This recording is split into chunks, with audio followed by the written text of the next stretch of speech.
you brilliantly distinguish between President Zelensky, the government of Ukraine, versus the people of Ukraine, because I think that's where probably most MAGA folk, including myself, who have reservations about just giving blind support to the government of Ukraine, we have tremendous amount of empathy and sympathy for the dying that's going on and the impact that it's having on the Ukrainian, and by the way, for that matter, the innocent Russian people as well. The Yes. Putin is not Russia, you know. No. Putin is the leader, but he is not the people of Russia. So it's definitely a tragedy. Allow me though, and so on that we can absolutely agree. It's a horrific tragedy for the people of Ukraine. But you brought up a very interesting point because you brought up the fact that fake news had talked about the corruption of Ukraine, Hmm. and well, while that may indeed be the case, there's also been a number of indicators from the international community for bodies that study corruption that Russia, of course, is one of the most corrupt countries in the world. In fact, the ranking of a World Human Rights Index of corrupt countries has Russia at number 26, but unfortunately, not far behind Russia is Ukraine at number 36. So Hmm. Russia's 26th most corrupt. Ukraine, according to this survey, is 36th most corrupt country in the world. I think more troubling, particularly for MAGA Nation and for your constituents, and probably for you as well, is that the time that the EU is desperately pushing the United States to continue funding military and humanitarian aid to Ukraine, that same EU is buying oil and other fossil fuels From from Russia.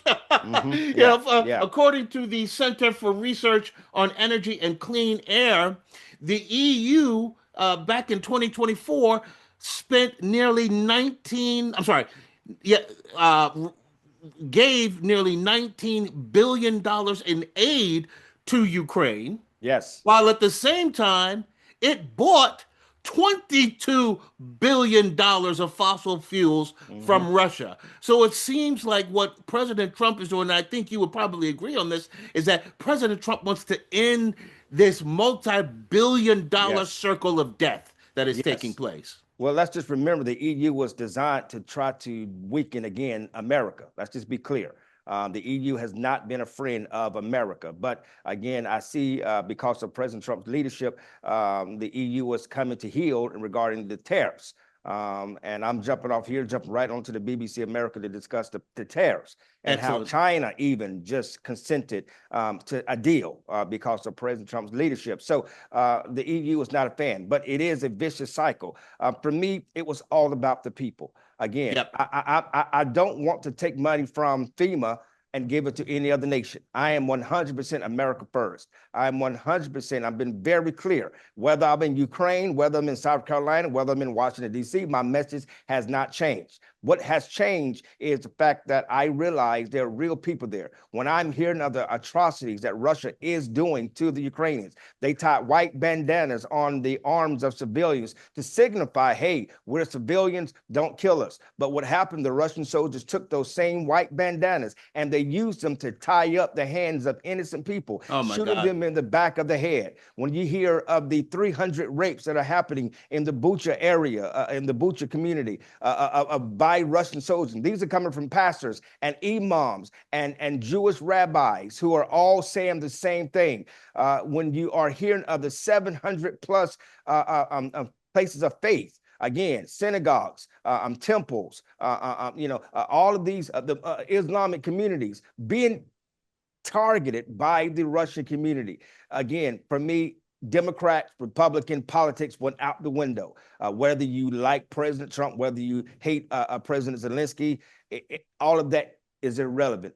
We got to bring an end to the war. And I made it very clear as I'm meeting with these high ranking generals and these high ranking officials in Ukraine and still in communication with them now. That again, they need this war to end, not not later, but now. They need war to Absolutely. end, and President Trump is doing everything in his power. But again, President Zelensky got to be watching what he's saying, because he's making it very difficult. There are three things that need to happen. And again, Senator Lindsey Graham already put forward this. It's already a bill that's already passed the House, and now it's going to the Senate.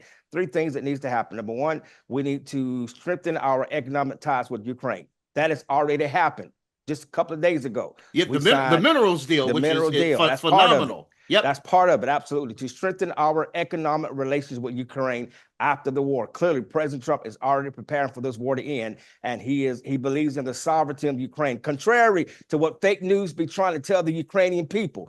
President Trump is for Ukraine, but he also is for peace. He's not on the side of Russia.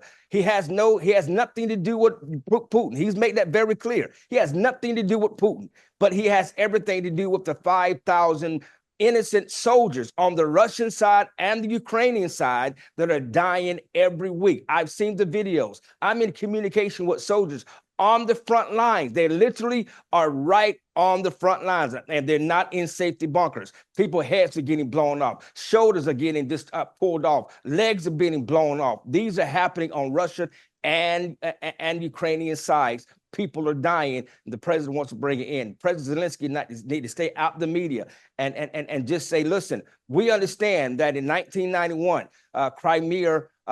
Crimea was given to Ukraine. We understand that. It became a part of the independent Ukraine. But going back to the 1991 border is impossible at this time.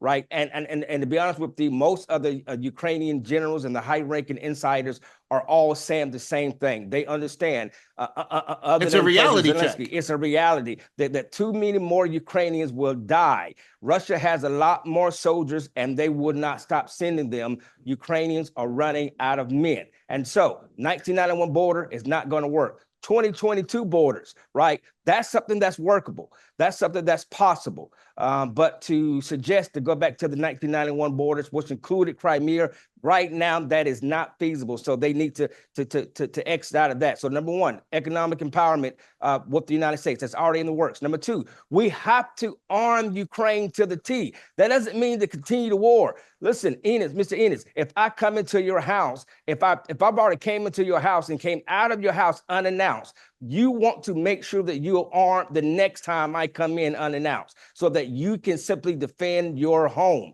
Who wouldn't want that? We believe in the Second Amendment here in America. So why shouldn't we empower Ukraine? And I don't mean necessarily give them money, because they're not asking for money. They simply want the ability to defend. They won't stop.